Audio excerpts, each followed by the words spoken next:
successful and grow into the future. That is an investor pitch. On the other hand, you might be doing a customer pitch, which means my product or service is amazing, it's distinguished, it's one of a kind, it'll boost your life, career, success, etc. That's a different kind of pitch. So those are the two main flavors. You can have some variants if you like, but we're open to all kinds. And let's see, I don't have an idea for order.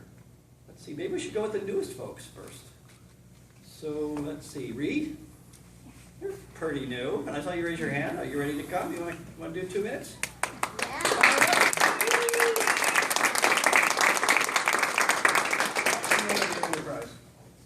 Bizbank. Bizbank. Cool. Bizbank. Bizbank. Yes, B-I-Z-B-I-N. Bizbank. Bizbank.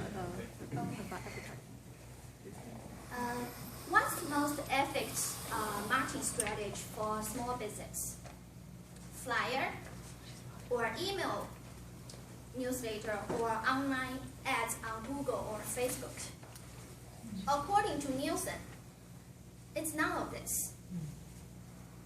In a report, they find 92% of consumers believe trust word of mouth referral over all other forms of advertisement. Referral creates trust and build your brand. But there I have 2 big disadvantages. Is they spread snow, and also reach is limited. Let me explain to you. I really like my son's piano teacher. I like to refer some customer for her. But where I tell everybody about this piano teacher every time I meet the friends, I will only refer her if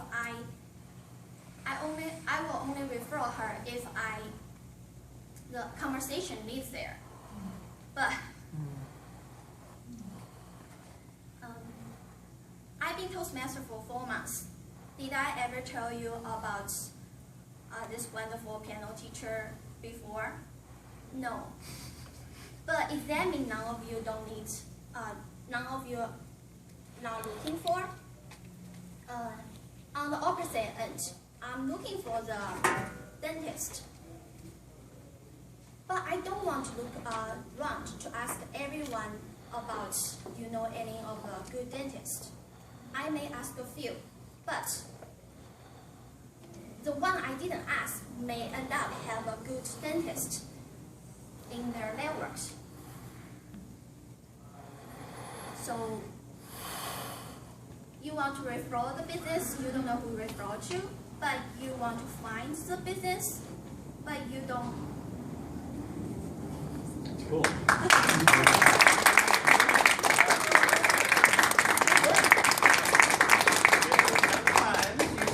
Work done in a 5-minute pitch. This is only going to run for 2 minutes, and so unfortunately you didn't get to finish that part, but that's okay. That sounds like a lot of good stuff. Who was with her? Who was understanding what she's talking about here with the word of mouth and how it's the most powerful but also so limited? Yeah. Very good. We totally identify with. We have a story about the piano player. Will, help her out. I was just going to make one suggestion. I noticed you brought up 2 examples, and of course, since you are limited by time, it might be wise to stick with one really powerful example. I think he's on something. I believe you said there are 2 disadvantages, and you got to 1. So I was waiting for the second disadvantage of word of mouth. I liked so much that you opened with a question, and equating word of mouth with trust. So it got to be very powerful really quickly. And of course, what we needed right away was an overview of, hey, what's this BizBim thing do? It's going to help you build trust and connections with people who otherwise might not have heard of you, right? So build that in the beginning. Other suggestions for Reed? So Reed, I think that was a great impromptu presentation. So really applaud yourself for that. Make sure when you talked about your example, so that I know your business, but then the audience, they don't really know. So make sure when you use your example, and then tie it back into BizBin, right? Because you ended with this great personal experience with your piano teacher, but we were like, well, how do we use your service for that great piano teacher? Yeah. So let me generalize that if I can. Please. It is in most stories or speeches, there are at least two threads, two sort of mental threads. There's the thread of the content, the narration of the events in the story or the facts and so on, and then there's the thread of meaning that goes with it. So if you stay too long in the thread of just the facts and details, people will begin to, not, they'll sort of wander off course and be not sure what your point is. So every now and then, you check in with this thread of meaning and relate it back to the big point. Now in the pitch, the big point is usually, this is an amazing business, sign up now, because it'll make you successful, or this is an amazing opportunity, invest with us because we're going to win. And you keep connecting the thread of the details and the stories back to that other thread of meaning. Well done. Thank you.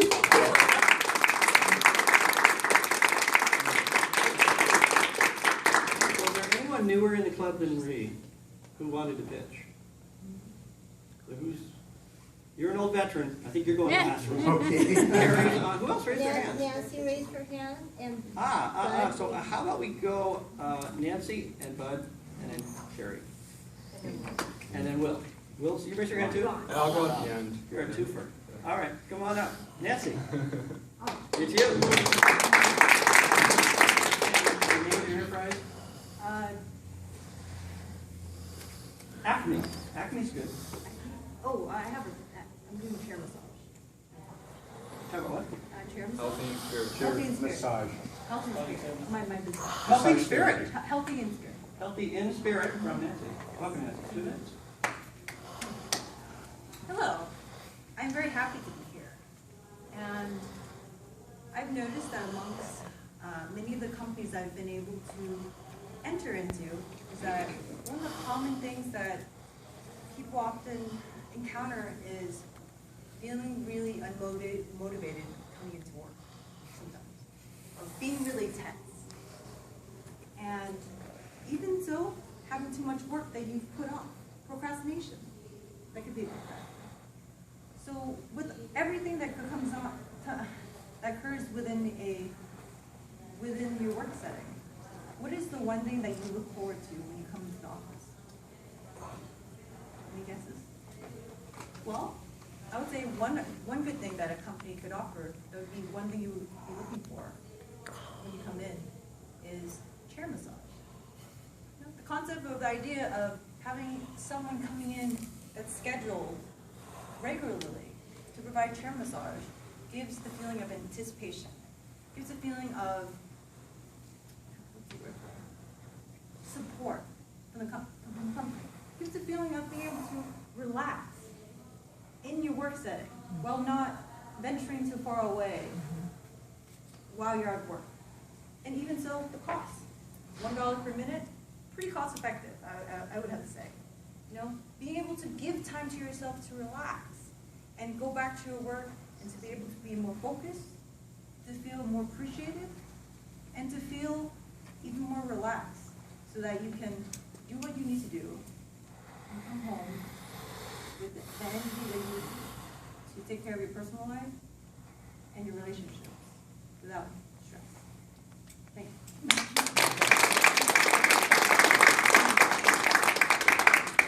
Tim, can you hold I that? hear feedback from all these wonderful folks, don't you? Because I'm going to go next. Yeah, let's start with the comments from the audience for Nancy. I thought it was excellent. I caught the benefits that you were trying to portray to the audience. I just wasn't sure if you were talking at the employee level or were you talking to the business manager level to bring it in for their employees as an employee benefit to their employees. That's an excellent question. To me, it was you were talking to the business owners. Business owners. What do other people think? I wasn't. It felt like that?